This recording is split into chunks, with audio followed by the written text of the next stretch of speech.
मुंबई की सबसे ऊंची इमारतों में से एक के टॉप फ्लोर पर एक लड़का खड़ा था। नीचे पूरा शहर रोशनी से चमक रहा था। लाखों लोग, हजारों गाड़ियां, करोड़ों सपने। उस लड़के का नाम था आरव मल्होत्रा। भारत के टॉप बिलियनरों में गिना जाता था उसका नाम।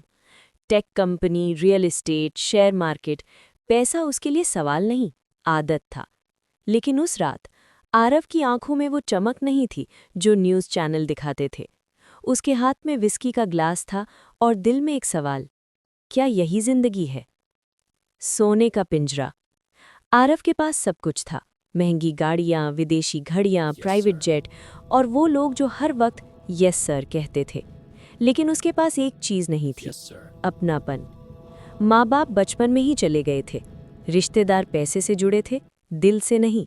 हर मीटिंग में लोग उसके पैसे से प्यार करते थे, उससे नहीं। एक दिन बोर्ड मीटिंग के बाद उसने अपने मैनेजर से कहा, अगर मैं कल मर जाऊं तो कितने लोग रोएंगे? मैनेजर चुप रहा। यही चुप्पी आरव को अंदर से तोड़ गई। एक अजीब फैसला।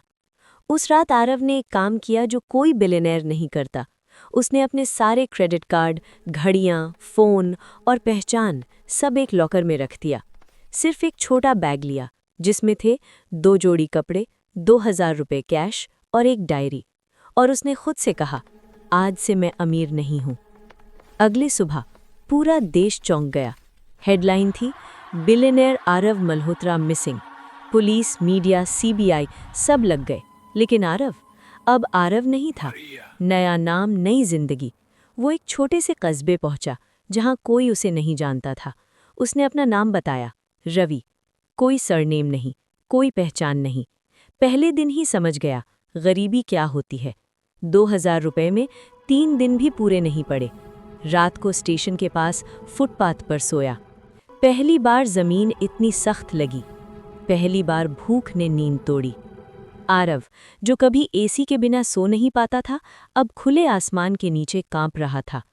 भूख का असली स्वाद। तीसरे दिन पैसे खत्म। रवि एक ढाबे पर खड़ा था। अंदर से रोटी की खुशबू आ रही थी। उसने हिम्मत करके कहा, भैया काम मिलेगा क्या? खाना नहीं खाया। ढाबे वाला बोला, पहले काम फिर खाना। रवि ने बर्तन धोए। पहली बार हाथों में छाले पड़े। पीठ दर्द से टूट रही थी। लेकिन जब एक प्लेट दाल चावल मिला, उसने कभी इतना सुकून किसी 5 सितारा होटल में नहीं पाया था। उसकी आंखों से अपने आप आंसू निकल आए। गरीबों की दुनिया। रवि अब झुग्गी में रहने लगा। वहाँ लोग कम थे लेकिन रिश्ते सच्चे थे। एक बूढ़ी अम्मा उसे रोज आधी रोटी दे देती। एक बच्चा उसके साथ पतंग उड़ाता। कोई उससे नहीं पूछता तुम क्या हो, सब बस कहते तू अपना है। रवि ने पहली बार खुद को जिंदा महसूस किया। अंदर की लड़ाई। लेकिन रात को जब सब सो जाते, रवि की डायरी खुलती। वो लिखता, आज एक आदमी 10 रुपए के लिए रोया।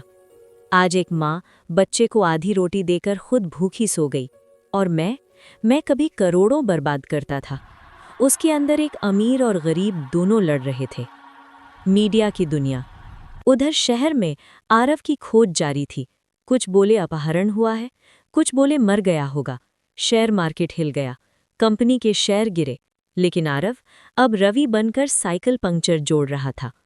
एक हादसा। एक दिन ढाबे पर गैस सिलेंडर फट गया। आग फैल गई। सब भागे। रवि नहीं भागा। उसने एक बच्चे को उठाया, फिर एक बूढ़े को बाहर निकाला। खुद बुरी तरह जल गया। हॉस्पिटल में जब डॉक्टर ने पूछा, कोई अपना? रवि चुप रहा। सच का पर्दाफाश। हॉस्पिटल में एक नर्स उसे गौर से देख रही थी। उसने टीवी पर आरव की तस्वीर देखी थी। उसने धीरे से कहा, तुम आरव मल्होत्रा हो ना? रवि की आंखें बंद हो गईं। सच बाहर आ गया। वापसी का बुलावा। कुछ ही दिनों में मीडिया टूट पड़ी। बिलियनर गरीब बनकर रह रहा था। लोग उसे वापस महल में देखना चाहते थे। लेकिन रवि नहीं जाना चाहता था। उसने कहा, मैं वहां अमीर था, यहां इंसान हूं। आखिरी फैसला। आखिरकार आरव वापस गया, लेकिन बदला हुआ। उसने आधी संपत्ति गरीबों के लिए दे दी, झुग्गी इलाकों में स्कूल खोले और खुद सादा जीवन जीने लगा। उसने एक भाषण में कहा, मैं गायब हुआ था ताकि खुद को ढूंढ सकूं। भाई लोग, चैनल को सब्सक्राइब और लाइक कर लो। एक वीडियो बनाने में बहुत मेहनत लगता है, बस आपका एक लाइक और प्यार के लिए हम ऐसे ही मेहनत करेंगे मेरे भाई लोग।